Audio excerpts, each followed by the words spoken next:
क्या दोस्तों चाणक्य के बारे में आपको पता है, जिसको कौटिल्य के नाम से भी जाना जाता है? क्या father of economics Adam Smith के बारे में आप लोगों को पता है? जिस शख्स ने 11th से लेकर पीएचडी तक इकोनॉमिक्स में बहुत सारे कॉन्सेप्ट्स हमें दिए हैं, वो शख्स है अल्फ्रेड मार्शल। क्या उनके बारे में आप सब लोगों को पता है? अगर नहीं पता है तो आज के लेक्चर में हम इन तीनों के बारे में और इन तीनों ने जो इकोनॉमिक्स के बारे में बताया है उसके बारे में समझेंगे। तो पूरा वीडियो देखना। मैं हूं ब्रजेश दवे, आपका फ्रेंड और इकोनॉमिक्स ट्यूटर। आप सबका स्वागत है यूट्यूब चैनल पर। आज हम लोग पढ़ेंगे कि कौटिल्य ने अर्थशास्त्र का, इकोनॉमिक्स का क्या मतलब समझाया था, एडम स्मिथ ने क्या समझाया था और अल्फ्रेड मार्शल ने क्या समझाया था, ताकि इकोनॉमिक्स का एक बेस क्लियर हो। तो दोस्तों, इस दुनिया में सबसे बुद्धिशाली मानवों में से एक मानव, चाणक्य, ब्राह्मण के घर पुत्र बनकर जो आए, दांत के साथ जिनका जन्म हुआ, बुद्धिशाली मानवों में एक, जिनका नाम है चाणक्य, जिनका असली नाम है विष्णुगुप्त।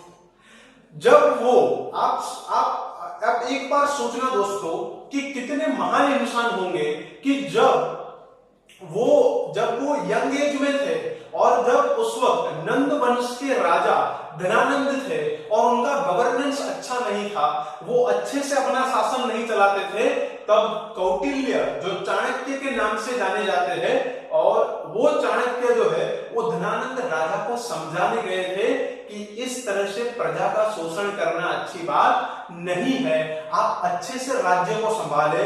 तब उनका अपमान किया गया था और एक सामान्य इंसान चाणक्य ने उस दिन सोच लिया था।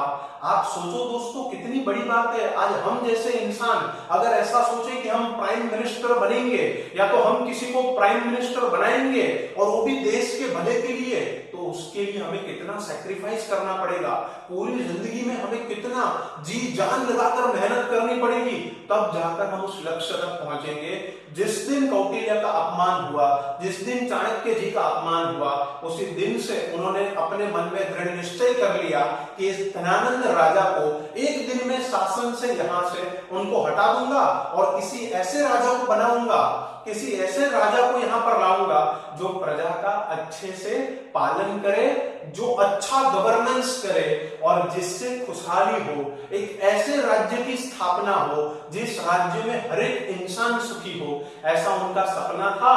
और अपनी बुद्धि शक्ति से उनके पास हर एक फील्ड का नॉलेज था।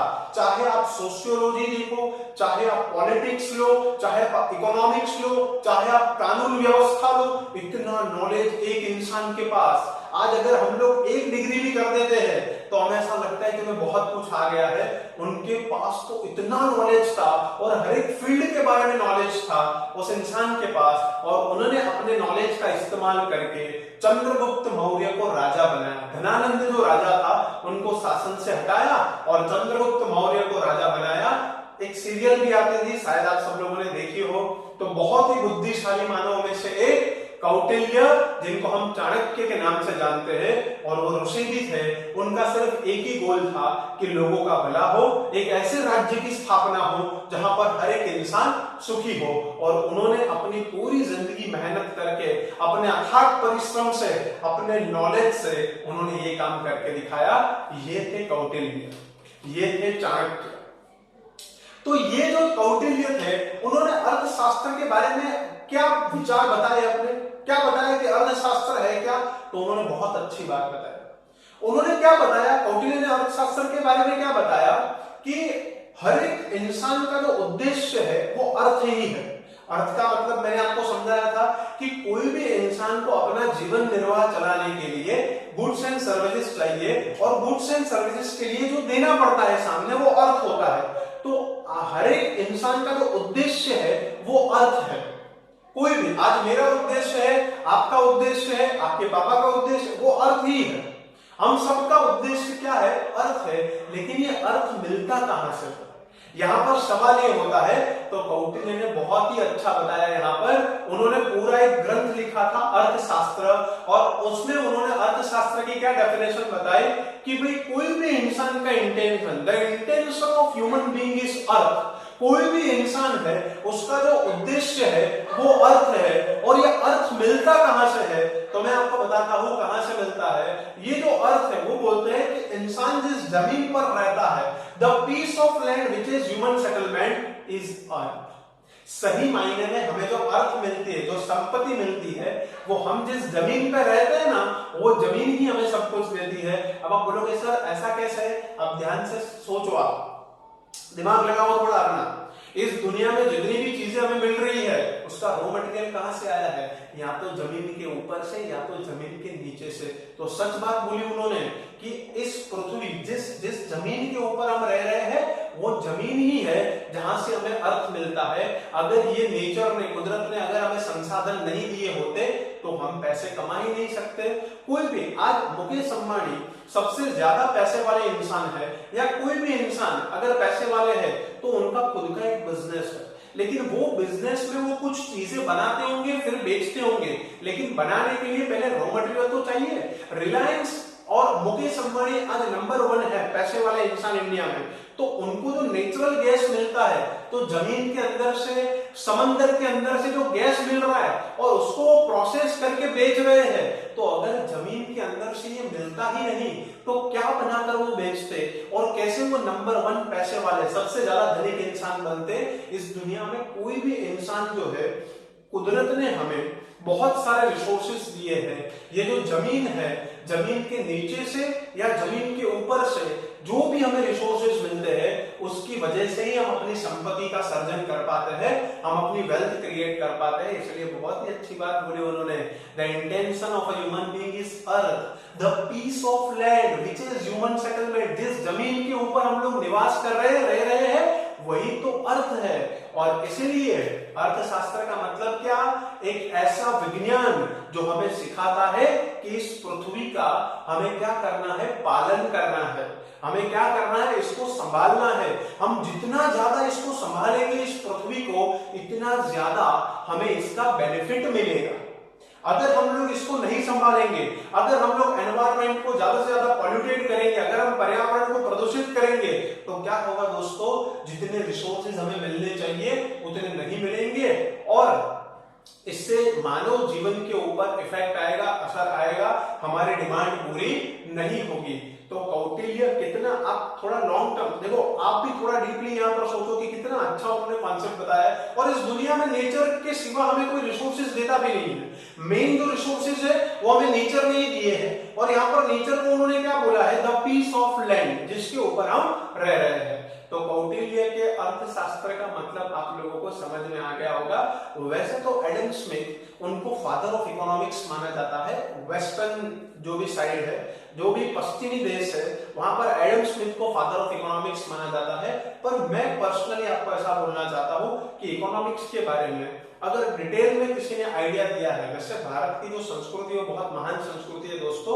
हमारे महाभारत में भी अर्थशास्त्र के बारे में लिखा है, महाभारत का जो शुक्र पर्व है उसमें भी अर्थशास्त्र के बारे में लिखा हुआ है। लेकिन डिटेल में अगर किसी ने आइडिया दिया है तो वो कौटिल्य है। लेकिन वेस्टर्न जो कंट्रीज है वहां पर एडम स्मिथ को माना जाता है, क्योंकि सबसे पहले उन्होंने एक अलग सब्जेक्ट के तौर पर इसका स्टडी किया था।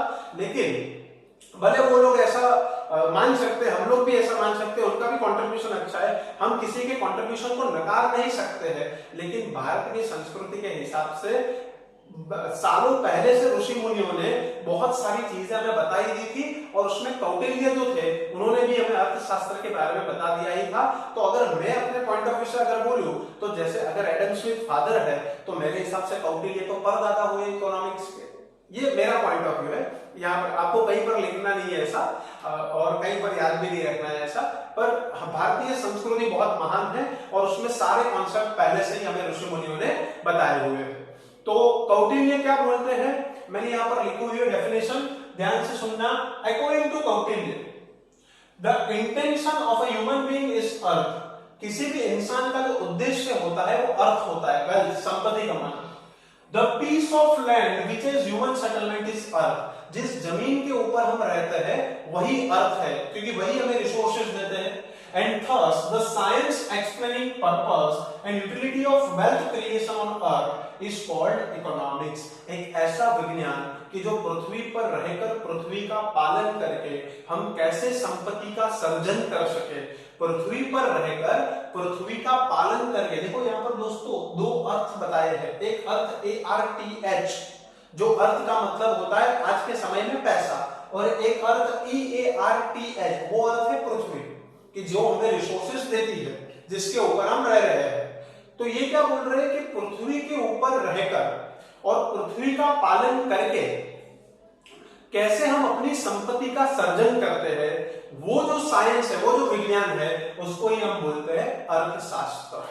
तो अर्थशास्त्र एक विज्ञान है जो हमें नॉलेज देता है कि कैसे संपत्ति का सर्जन हो सकता है। सो इकोनॉमिक्स इज अ साइंस, और सेपरेटली उसको अगर वेस्टर्न कंट्रीज में किसी ने स्टडी किया है तो वो है एडम स्मिथ। देखो दोस्तों, अब ध्यान से सुनना मेरी बात यहाँ पर, और इस वीडियो को पूरा देखना, तो आपका नॉलेज बढ़ जाएगा कि इकोनॉमिक्स के अलग अलग थॉट। और दोस्तों एक चीज हमेशा याद रखना, इकोनॉमिक्स एक ऐसी फील्ड है और दुनिया में हर एक फील्ड में सबके थॉट अलग अलग हो सकते हैं। हम उनके साथ सहमत हो सकते हैं और असहमत हो सकते हैं, एग्री हो सकते हैं या तो डिसएग्री हो सकते हैं, लेकिन कभी भी किसी को गलत नहीं कह सकते। हमारा कंट्री डेमोक्रेसी है और सबके अपने अपने थॉट होते हैं दोस्तों, तो हम किसी को गलत भी नहीं कह सकते, किसी को सही भी नहीं कह सकते। हाँ, हम उनसे एग्री हो सकते हैं या तो डिसएग्री हो सकते हैं। जैसे मैं आपको अलग अलग इकोनॉमिस्ट के अलग अलग थॉट समझाऊंगा और उनके कुछ लिमिटेशंस भी होंगे। हमें पॉजिटिवली सोचना है। इस दुनिया में जितनी भी चीजें भगवान ने बनाई है, कुदरत ने बनाई है, वो सब परफेक्ट है, क्योंकि भगवान और कुदरत परफेक्ट है।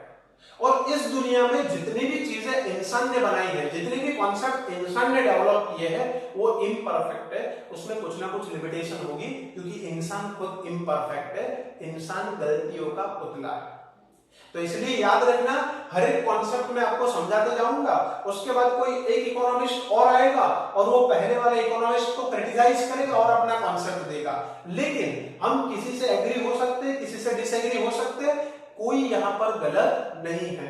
सबने अपना जीवन लगा दिया है, चाहे वो कौटिल्य हो, चाहे वो एडम स्मिथ हो, चाहे वो मार्शल हो, चाहे वो प्रोफेसर रॉबिन्स हो, प्रोफेसर सैमुएल्सन हो, AC पिगू हो, इरविंग फिशर हो, कोई भी इकोनॉमिस्ट हो दोस्तों, उन्होंने अपना जीवन लगा दिया है इस फील्ड में। तो हम जब अभी स्टार्टिंग ही कर रहे हैं इस फील्ड को समझने का, तो हम कैसे ये बोल सकते हैं कि ये लोग गलत है? नहीं नहीं, बिल्कुल नहीं। हमें पॉजिटिव सोचना है, उनके विचार को समझना है और हमें अपना नॉलेज बढ़ाना है दोस्तों। तो चलो, हम एडम स्मिथ ने इकोनॉमिक्स के बारे में क्या बोला वो हम लोग समझते हैं। उससे पहले एक कहानी आपको समझनी पड़ेगी, पूरी जो रियलिस्टिक स्टोरी है वो समझनी पड़ेगी। दोस्तों इंग्लैंड में 1750 से 1830 तक इंडस्ट्रियल रिवॉल्यूशन हुआ। वो आपको एसएस में आपने पढ़ा होगा। इंडस्ट्रियल रिवॉल्यूशन का हिंदी में मतलब होता है औद्योगिक क्रांति। अब जब औद्योगिक क्रांति का मतलब क्या होता है दोस्तों, जब इंडस्ट्रियल सेक्टर में, जब उद्योगों में उत्पादन जो है वो बढ़ते हुए दर से बढ़ते जाए, मतलब कि 5% बढ़ा, फिर 7%, फिर 10, फिर 15, फिर 25, फिर 35। तो जब बढ़ते हुए दर से जब प्रोडक्शन बढ़ता है, when the industrial production increasing at increasing rate, it is called industrial revolution। उसको हम औद्योगिक क्रांति बोलते हैं सामान्य शब्दों में। जब उद्योगों का उत्पादन बढ़ते हुए दर से बढ़ता जाए तो उसको हम बोलते हैं औद्योगिक क्रांति, इंडस्ट्रियल रिवॉल्यूशन। तो दोस्तों उस वक्त इंग्लैंड में इंडस्ट्रियल रिवॉल्यूशन हुआ 1750 से लेकर 1830 के बीच में। तो जब इंडस्ट्रियल रिवॉल्यूशन हुआ, अब मान लो एक एग्जांपल हम इमेजिन करते हैं कि मान लो कि उस वक्त हम लोग ये सिचुएशन देख रहे हैं और एडम स्मिथ भी ये सिचुएशन देख रहे हैं कि पूरे इंग्लैंड में जितने भी इंडस्ट्रीज थे, जितने भी उद्योग थे, सबका प्रोडक्शन बहुत बढ़ा। सबसे पहले टेक्सटाइल सेक्टर में हुआ था, कपड़ा बनाते हैं, ठीक है, वो सेक्टर में होता है इंडस्ट्रियल रिवॉल्यूशन। अब क्या होगा दोस्तों कि जिसकी फैक्ट्रियां होगी, जो इंडस्ट्रियलिस्ट होंगे, अब उनको तो कितना अच्छा कि इंडस्ट्रियल प्रोडक्शन कब बढ़ता है, जब डिमांड होती है तब। तो उस वक्त डिमांड कितनी बढ़ रही होगी, तो इंडस्ट्रियल प्रोडक्शन उतना क्या हो रहा है, बढ़ रहा है, बढ़ते हुए दर से बढ़ रहा है। तो जितने भी इंडस्ट्रियलिस्ट होंगे, हम सब उस वक्त देख रहे हैं, आप इमेजिन करना, हम सब लोग देख रहे हैं 1750 से 1830 का टाइम चल रहा है, इंडस्ट्रियल रिवॉल्यूशन हुआ, इंग्लैंड है, इंडस्ट्रियल रिवॉल्यूशन चल रहा है और वहां पर प्रोडक्शन बढ़ रहा है। अब जो इंडस्ट्रियलिस्ट होंगे उनको कितना फायदा, प्रोडक्शन बढ़ेगा, सेल्स बढ़ेगा, उनकी इनकम बढ़ेगी, उनका प्रॉफिट बढ़ेगा। तो बहुत सारे जो उद्योगपति थे, जो इंडस्ट्रियलिस्ट थे, उनकी संपत्ति जबरदस्त बढ़ी, उनकी संपत्ति में कई गुना वृद्धि हुई, उनकी वेल्थ कई गुना बढ़ गई। अब ये कौन देख रहे थे, हम सब भी देख रहे हैं, ये कौन देख रहे हैं, एडम स्मिथ देख रहे हैं। तो एडम स्मिथ के दिमाग में क्या आया, और ध्यान से सुनना दोस्तों, तो एडम स्मिथ के दिमाग में क्या थॉट आया कि ये जो इंडस्ट्रियलिस्ट है उनकी संपत्ति कैसे बढ़ी। इंडस्ट्रियलिस्ट है, उनकी संपत्ति तो बढ़ गई, कितनी सारी बढ़ी, तो जैसे इंडस्ट्रियलिस्ट की वेल्थ बढ़ी वैसे ही पूरे देश की वेल्थ कैसे बढ़ाई जा सकती है। क्या सवाल आया उनके दिमाग में, क्या सवाल आया कि ये सारे जो इंडस्ट्रियलिस्ट हैं उनकी वेल्थ बढ़ी, उनकी संपत्ति बढ़ी, तो वैसे पूरी देश की संपत्ति कैसे बढ़ सकती है।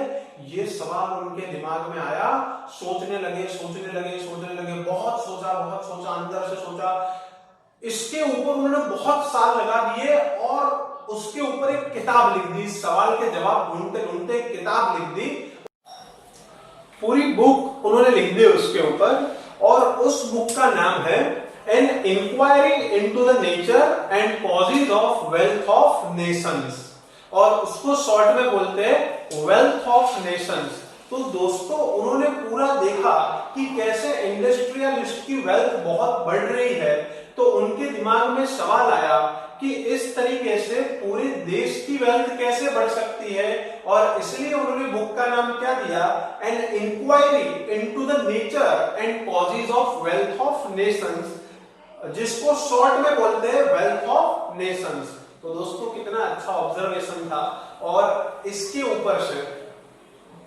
क्या हुआ कि उस वक्त जो तत्वज्ञान, जो शास्त्र जिसको बोलते हैं, उस फील्ड में भी स्पेशलाइजेशन हुआ।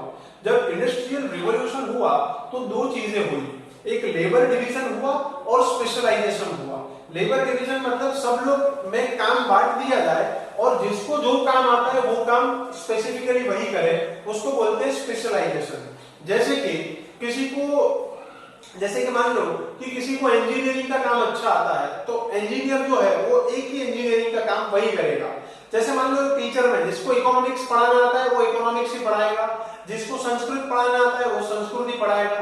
तो ऐसे स्पेशलाइजेशन हुआ उस वक्त, वैसे शास्त्र के क्षेत्र में भी स्पेशलाइजेशन हुआ, और अलग अलग जो समाज शास्त्र था उसकी अलग अलग शाखाएं, मतलब उसकी जो अलग अलग ब्रांचेस थी वो डेवलप हुए, और उसमें से एक थी ब्रांच, सोशल साइंस की एक ब्रांच थी, वो थी इकोनॉमिक्स। और एडम स्मिथ ने पहली बार एक ब्रांच के तौर पर नहीं, इसको एक अलग सब्जेक्ट के तौर पर क्या किया, डेवलप किया, और इसलिए एडम स्मिथ को इकोनॉमिक्स के फादर, अर्थशास्त्र के पिता माना जाता है वेस्टर्न कंट्रीज में, पश्चिमी देश में। तो पश्चिमी देश वाले जो है वो एडम स्मिथ को फादर ऑफ इकोनॉमिक्स मानते हैं, क्योंकि सबसे पहले उन्होंने एक अलग सब्जेक्ट के तौर पर उसको समझा और समझाया। तो दोस्तों एडम स्मिथ क्या बोलते हैं, एडम स्मिथ ये बोलते हैं कि economics is the study of nature and causes of wealth of Nations. संपत्ति बढ़ने के क्या क्या कारण हो सकते हैं, कैसे संपत्ति बढ़ाई जा सकती है, वो इकोनॉमिक्स है अकॉर्डिंग टू एडम स्मिथ। तो एडम स्मिथ ये बोलते हैं, अब ध्यान से समझना दोस्तों, ये मैंने जो पूरा आपको बताया, ये पूरा जो एडम स्मिथ के बारे में मैंने बताया, एडम स्मिथ का पूरा फोकस किसके ऊपर था, एडम स्मिथ क्या मानते हैं मेन इकोनॉमिक्स को, तो एडम स्मिथ का पूरा फोकस था संपत्ति के ऊपर, वेल्थ के ऊपर। इसलिए एडम स्मिथ जो इकोनॉमिक्स को मानते थे वो क्या मानते थे कि economics is a science of wealth, ये संपत्ति का शास्त्र है कि संपत्ति का सर्जन कैसे कर सकते हैं ना, इकोनॉमिक्स हमें ये बताता है। मैंने यहाँ पर डेफिनेशन लिखी है, according to Adam Smith economics is the study of the nature and causes of wealth of nations. किसी भी राष्ट्र की संपत्ति कैसे बढ़ सकती है, उसके क्या क्या कारण हो सकते हैं, बस इकोनॉमिक्स क्या करता है, वो स्टडी करता है। Economics studies the exchange of physical wealth goods produced by labour. अब ध्यान से सुनना, कैसे बढ़ सकती है संपत्ति, उसका आंसर मिला हमें, हाँ मिला। इंडस्ट्रियल रिवॉल्यूशन में क्या हुआ, इंडस्ट्रियलिस्ट की जो वेल्थ है वो कैसे बढ़ी, तो सबसे पहले उन्होंने क्या किया, प्रोडक्शन प्रोडक्शन को बढ़ाया। क्या किया? प्रोडक्शन बढ़ाया। प्रोडक्शन बढ़ने के बाद सेल्स बढ़ाया, मतलब उनकी इनकम बढ़ी। इनकम बढ़ी तो उनका प्रॉफिट बढ़ा, और प्रॉफिट बढ़ा तो पहले जो चीजें वो नहीं ला पाते थे वो चीजें अब खरीद पाएंगे, तो उनकी संपत्ति बढ़ती गई, बढ़ती गई, बढ़ती गई। तो किसी भी देश को संपत्ति बढ़ानी है तो क्या करना पड़ेगा? तो फिजिकल वेल्थ, जो भौतिक संपत्ति, जो चीजें है, वो ज्यादा से ज्यादा क्या करनी पड़ेगी? प्रोड्यूस करनी पड़ेगी। इसलिए यहाँ पर क्या लिखा है? Economics studies the exchange of physical wealth goods. Goods बनाने पड़ेंगे, और बना के मान लो कि रख दिए तो नहीं, एक्सचेंज करना है। ज्यादा से ज्यादा गुड्स बेचने हैं तभी तो संपत्ति बढ़ेगी, और ज्यादा से ज्यादा गुड्स बनाएंगे, ज्यादा से ज्यादा गुड्स अगर एक्सचेंज होंगे तो हमारे देश की जीडीपी, हमारा प्रोडक्शन बढ़ेगा, हमारे देश की नेशनल इनकम बढ़ेगी, देश में हर एक इंसान की इनकम बढ़ेगी, क्योंकि लोगों को काम मिलेगा और लोगों की संपत्ति बढ़ेगी, पूरे देश की संपत्ति बढ़ेगी। एडम स्मिथ ये समझाना चाहते थे, लेकिन एडम स्मिथ ने जो समझाया, फिर से बोल रहा हूं दोस्तों, economics studies the exchange of physical wealth goods produced by labour. आप ध्यान से समझना है यहाँ पर, अगर मुझे मेरी संपत्ति बढ़ानी है, मैं इंडस्ट्रियलिस्ट हूं, अगर मुझे मेरी संपत्ति बढ़ानी है, मेरी एक फैक्ट्री है, तो मुझे क्या करना पड़ेगा? सबसे पहले दोस्तों, सबसे पहले मुझे प्रोडक्शन बढ़ाना पड़ेगा। प्रोडक्शन बढ़ने के बाद मुझे सेल्स बढ़ाना पड़ेगा। जैसे ही सेल्स बढ़ेगा तो वैसे मेरे पास ज्यादा इनकम आएगी, मेरा प्रॉफिट भी ज्यादा होगा, तो मेरी वेल्थ बढ़ेगी कि नहीं बढ़ेगी? तो वैसे ही पूरे देश को क्या करना पड़ेगा? पूरे देश में जो भी गवर्नमेंट है उनको ऐसा प्रयत्न करना पड़ेगा, ऐसे प्रयास करने पड़ेंगे कि पूरे देश का प्रोडक्शन बढ़े। प्रोडक्शन बढ़े तो नेशनल इनकम बढ़ेगी, नेशनल इनकम बढ़ेगी तो देश में हर एक इंसान की इनकम बढ़ेगी, पर कैपिटा इनकम बढ़ेगी, और लोगों का स्टैंडर्ड ऑफ लिविंग क्या होगा? बेटर होगा, लोगों की संपत्ति का सर्जन होगा। इसलिए यहाँ पर क्या लिखा है? Economics studies the exchange of physical wealth. जो गुड्स है, फिजिकल वेल्थ है, जो कौन बनाता है? Labour, produced by labour. Economics इसका स्टडी करता है। जितना एक्सचेंज ज्यादा होगा हमारी इकोनॉमी में, जितने गुड्स ज्यादा बनेंगे, जितना एक्सचेंज ज्यादा होगा, उतनी संपत्ति का सर्जन ज्यादा होगा। आगे जब मैं आपको इकोनॉमिक ग्रोथ और इकोनॉमिक डेवलपमेंट समझाऊंगा तो उसमें मैं आपको डिटेल में समझाऊंगा कि प्रोडक्शन बढ़ाना पड़ता है किसी भी देश को, तभी हमारे देश में इकोनॉमिक ग्रोथ होती है और तभी हमारे देश में इकोनॉमिक डेवलपमेंट होता है। मैं आपको बाद में डिटेल में इस टॉपिक के बारे में समझाऊंगा, लेकिन एडम स्मिथ का पूरा फोकस वेल्थ के ऊपर था। इसलिए according to Adam Smith, economics is a science of wealth. Adam Smith के मुताबिक अर्थशास्त्र संपत्ति का शास्त्र था। अब यहाँ पर लिमिटेशन क्या है?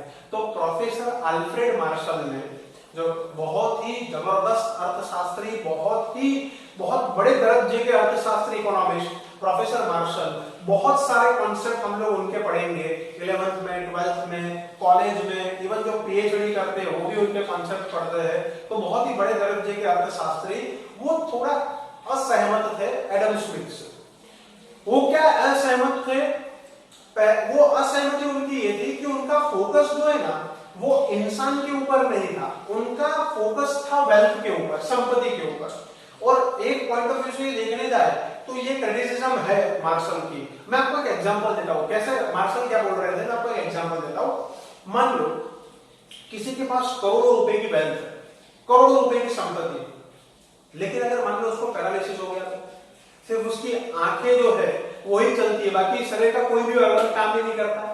सांस ले पाता है लेकिन कोई भी ऑर्गन काम ही नहीं करता है। अब मुझे एक बात बताओ, उस संपत्ति का क्या मतलब है? तो यहां पर पूरा फोकस वेल्थ के ऊपर किया गया है। मार्शल क्या बोलते हैं अपने आप को? मार्शल का कॉन्सेप्ट, प्रोफेसर अल्फ्रेड मार्शल क्या बोलते हैं? उन्होंने भी एक बुक लिखी, प्रिंसिपल्स ऑफ इकोनॉमिक्स इन 1890। उन्होंने एक बुक लिखी प्रिंसिपल्स ऑफ इकोनॉमिक्स इन 1890, और वो क्या बताते हैं कि इंसान अपने हर रोज के जीवन में जो भी प्रवृत्तियां करता है उसमें से वो खुशियां, मतलब कल्याण प्राप्त करने की कोशिश करता है। भौतिक सुखों के द्वारा वो कल्याण प्राप्त करने की कोशिश करता है, और वही इकोनॉमिक्स में हमें समझना है। दोस्तों अगर ना समझ में आई हो तो एक एग्जांपल फिर से मैं देता हूं। वो क्या बोलते हैं कि हम हर रोज की हमारी जो एक्टिविटीज है, जो रूटीन है हमारा, हर रोज की एक्टिविटीज है, उसमें हम सुख प्राप्त करने की कोशिश करते हैं, खुश रहने की कोशिश करते हैं मटेरियल कंजम्पशन से। भौतिक सुख प्राप्त करके हम कल्याण प्राप्त करने की कोशिश करते हैं। मैं आपको एक सिंपल एग्जांपल देता हूं दोस्तों। आपको गर्मी लग रही है, आपको गर्मी लग रही है, बहुत गर्मी है। अब जल्दी से आपको पता है किसकी जरूरत है? पहले तो मैं आपको बता दूं, फिजिकल कंजम्पशन या तो मटेरियल कंजम्पशन का मतलब होता है कि चीजों से हमें जो सुख मिलता है। तो अब आपको कौन सी चीज से सुख मिलेगा? कौन सी ऐसी चीज है जो आपकी गर्मी दूर कर सकती है? कौन सी ऐसी चीज है दोस्तों? तो एसी। अब जैसे ही आप घर में आए, आपने एसी स्टार्ट किया, तो दोस्तों आप देखना हमारी जो एक्टिविटी है, हमारी जो रूटीन लाइफ की जो एक्टिविटी, डेली एक्टिविटी, उसमें हम क्या करते हैं? सुख प्राप्त करने की कोशिश करते हैं, कल्याण प्राप्त करने की कोशिश करते हैं। हम जिस परिस्थिति में है उस परिस्थिति से अच्छी परिस्थिति में आना चाहते हैं। गर्मी लग रही है, नहीं रह पा रहे, फटाफट आए घर में, एसी स्टार्ट किया, एसी आ गया, अच्छी परिस्थिति में आ गए कि नहीं आ गए? तो एडम स्मिथ का फोकस था वेल्थ के ऊपर, मार्शल का फोकस है कल्याण के ऊपर, जिसको इंग्लिश में बोलते हैं वेलफेयर। तो अकॉर्डिंग टू अल्फ्रेड मार्शल, वो क्या बोलते हैं कि इकोनॉमिक्स वेलफेयर का साइंस है, कल्याण का शास्त्र है, इंसान का कल्याण होना चाहिए। संपत्ति बढ़े ना बढ़े, वो बोल रहे हैं कि संपत्ति बढ़नी चाहिए, क्योंकि संपत्ति से तो कल्याण मिलता है, लेकिन अल्टीमेट गोल क्या है? कल्याण। कई बार ऐसा होगा कि आपके पास संपत्ति होगी लेकिन आप खुशी नहीं होंगे। मैंने आपको बोला अगर पैरालिसिस हुआ तो किसी को, तो वो संपत्ति उसने क्या काम की? तो मार्शल क्या बोलते हैं कि हम हर रोज की हमारे रूटीन लाइफ में कुछ ऐसी एक्टिविटीज करते हैं जिससे हम जो परिस्थिति में हो उससे अच्छी परिस्थिति में आना चाहते हैं। फिजिकल मटेरियल कंजम्पशन से, भौतिक सुख सुविधाओं से, जो भौतिक चीज वस्तुएं हमारे आसपास है उसका इस्तेमाल करके हम ज्यादा सुखी होने का प्रयास करते हैं। अगर गर्मी है, ठंडा पानी पीना है, फ्रिज का इस्तेमाल करेंगे तो हमें सुख की प्राप्ति होगी। हमें ऐसा लगेगा ठंडा पानी मिल गया, हमें जिसको बोलते हैं हम वेलबींग, हम जिस परिस्थिति में है उस परिस्थिति से अच्छी परिस्थिति में आना चाहते हैं, और इकोनॉमिक्स इसका ही स्टडी करता है according to professor Alfred Marshall. दूसरी एक लिमिटेशन जो मैं एडम स्मिथ की आपको बताना चाहता हूँ, एडम स्मिथ और अल्फ्रेड मार्शल की लिमिटेशन आपको एक साथ में बताना चाहता हूँ। यहाँ पर दोनों की क्रिटिसिज्म ये हुई है कि दोनों ने चीज वस्तुओं, जो फिजिकल जो बेटरमेंट है, भौतिक सुख जो है वो गिना है कि भाई चीज वस्तुएं इस्तेमाल करने से हमें सुख मिलता है। फिजिकल जो भी गुड्स है, फिजिकल वेल्थ है, फिजिकल गुड्स है, उसका इस्तेमाल करने से हमें सुख मिलता है। लेकिन यहाँ पर उन्होंने सर्विसेज को इग्नोर किया है। सेवाओं का इस्तेमाल करके भी तो हमें सुख मिलता है, उससे भी तो हमारा कल्याण होता है। जैसे अभी आप लोग एजुकेशन ले रहे हो दोस्तों, अभी आप अपना नॉलेज एक्वायर कर रहे हो, तो इससे भी आपका कल्याण होने वाला है। ठीक है, एंटरटेनमेंट का आप जब भी आप एंटरटेनमेंट की सर्विस इस्तेमाल करते हो आप फ्रेश हो जाते हो। तो यहाँ पर क्या है, दोनों की लिमिटेशन क्या है कि दोनों ने फिजिकल वेल्थ की बात की है, दोनों ने गुड्स की बात की है, लेकिन सर्विसेज की बात यहाँ पर किसी ने नहीं की है। ये एक लिमिटेशन है एडम स्मिथ की और अल्फ्रेड मार्शल की। आप समझ रहे होंगे धीरे धीरे कॉन्सेप्ट कि दोनों के जो थॉट है, सबके थॉट अलग अलग होंगे, लेकिन हमें समझना है कि एडम स्मिथ का फोकस इकोनॉमिक्स में कहां पर था? वेल्थ के ऊपर था। प्रोफेसर अल्फ्रेड मार्शल का जो फोकस है वो कहां पर है कि भौतिक चीजों का इस्तेमाल करके, भौतिक सुखों को प्राप्त करके हम क्या करना चाहते हैं? हम कल्याण प्राप्त, हम सुखी होना चाहते हैं। जिस परिस्थिति में है उस परिस्थिति से अच्छी परिस्थिति में आना चाहते हैं। गर्मी लग रही है, एसी का इस्तेमाल करेंगे, सुख मिलेगा। भूख लग रही है, 10 रुपए है, कहीं पर दुकान पे गए, ढाबे नहीं खाए, बहुत अच्छा लगा कि जिस परिस्थिति में थे, भूखे थे पहले, जिस परिस्थिति में थे उस परिस्थिति से अच्छी परिस्थिति में आए। इकोनॉमिक्स इसका अभ्यास करता है, अर्थशास्त्र इसका अभ्यास करता है according to professor Alfred Marshall. तो देखो दोस्तों, यहाँ पर in his book principles of economics published in 1890, Alfred Marshall defines, Alfred Marshall ने एक बुक लिखी थी 1890 में, उन्होंने प्रिंसिपल्स ऑफ इकोनॉमिक्स नाम की एक बुक लिखी थी। उसमें वो क्या बताते हैं? Economics is the study of mankind. Mankind का मतलब ये होता है मानव कल्याण। Economics is the study of mankind in the ordinary business of life. हम हमारे हर रोज के, रोज बरोज के जीवन में हम कैसे कल्याण प्राप्त करते हैं, कैसे सुख सुविधा प्राप्त करते हैं, इकोनॉमिक्स इसका शास्त्र, इकोनॉमिक्स इसका अभ्यास करता है। और आप देखना, हम जिस परिस्थिति में है ना, हम उससे अच्छी परिस्थिति में आना चाहते हैं। भूख लगी है, कुछ ना कुछ खा लेंगे, अच्छी परिस्थिति में आ गए। गर्मी लग रही है, एसी चालू कर दिया, ठंडी ठंडी हवा आ रही, अच्छी परिस्थिति में आ गए। मैं थोड़ा डिटेल में इसलिए समझा रहा हूँ दोस्तों, ताकि आपको ये डेफिनेशन पता चले और ये लोग क्या सोच रहे थे, उन्होंने क्या कॉन्सेप्ट हमें समझाया है, ये हम लोग समझ सके आसानी से। It implies that in everyday life people usually seek, हम क्या चाहते हैं, हमारे हर रोज के जीवन में हम क्या चाहते हैं, people usually seek, क्या चाहते हैं, seek मतलब चाहते हैं, मटीरियल वेलबींग, मटीरियल वेलबींग मतलब जितनी भी चीजें हम लोग यूज करते हैं उससे हम सुख प्राप्त करना चाहते हैं, उससे हम कल्याण प्राप्त करना चाहते हैं, जैसे एसी है, फ्रिज है, वॉशिंग मशीन है, जितनी भी चीजें हैं हमारे पास, अगर कोई व्हीकल ना है, व्हीकल नहीं है, तो हम लोग व्हीकल परचेज करके सुखी हो जाएंगे, हमारा कल्याण हो जाएगा, हम खुश हो जाएंगे कि अब हमारे पास व्हीकल है, कोई भी चीज लानी हो या कोई भी काम है तो हम खुद जा सकते हैं। तो दोस्तों यही है कि इंसान अपने रोज की लाइफ में, रोज बरोज की प्रवृत्तियों में कैसे वो भौतिक चीजों का इस्तेमाल करके सुखी होता है, इकोनॉमिक्स इसका अभ्यास करता है। तो according to Alfred Marshall, economics is the science of welfare. Marshall ने एक बात बहुत ही अच्छी की, अल्फ्रेड मार्शल ने, एडम स्मिथ ने संपत्ति जो कि सजीव नहीं है, निर्जीव है, संपत्ति को केंद्र में रखा, मार्शल ने मानव कल्याण मतलब इंसान के कल्याण को केंद्र में रखा, तो इंसान को केंद्र में रखा, ह्यूमन बीइंग्स को सेंटर में रखा। ये बात प्रोफेसर अल्फ्रेड मार्शल ने बहुत ही अच्छी की। और प्रोफेसर अल्फ्रेड मार्शल और एडम स्मिथ की एक लिमिटेशन है कि यहाँ पर फिजिकल वेलबीइंग को, भौतिक सुखों को उन्होंने गिना, लेकिन सर्विसेज का इस्तेमाल करके जो हमें सुख मिलता है उनको उन्होंने यहाँ पर कंसीडर नहीं किया। दोस्तों बहुत ही डिटेल में, बहुत ही बारीक एग्जांपल के साथ मैंने यहाँ पर आपको समझाने की कोशिश की है ताकि इकोनॉमिक्स को आप समझ सको। अभी हम लोग सबके कॉन्सेप्ट को समझ रहे हैं कि सब लोगों ने इकोनॉमिक्स को अपने अपने शब्दों में कैसे डिफाइन किया है, तो ये हम लोग समझ रहे हैं। तो धीरे धीरे हमारा बेस बनेगा और फिर हम लोग आगे बढ़ेंगे। अगर बेस अच्छा होगा तो आगे बढ़ने में बहुत मजा आएगा। दोस्तों किसी के लिए भी ये वीडियो समझना, ये वीडियो बहुत ही जरूरी है, ये लेक्चर बहुत ही जरूरी है ताकि इकोनॉमिक्स के बारे में वो नॉलेज एक्वायर कर सके। तो दोस्तों आशा रखता हूँ आप सब लोगों को ये समझ में आया होगा।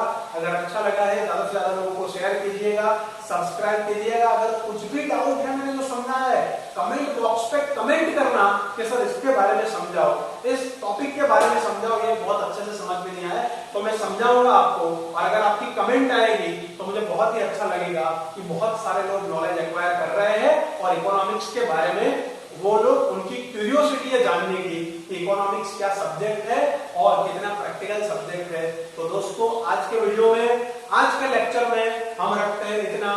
मिलेंगे हम लोग नेक्स्ट लेक्चर में, नेक्स्ट वीडियो में नए टॉपिक के साथ, कुछ नया टॉपिक और कुछ नया आपको सीखने को मिलेगा। आज के लिए हम इतना रखते हैं, मिलते हैं नेक्स्ट लेक्चर में, तब तक के लिए जय श्री राम।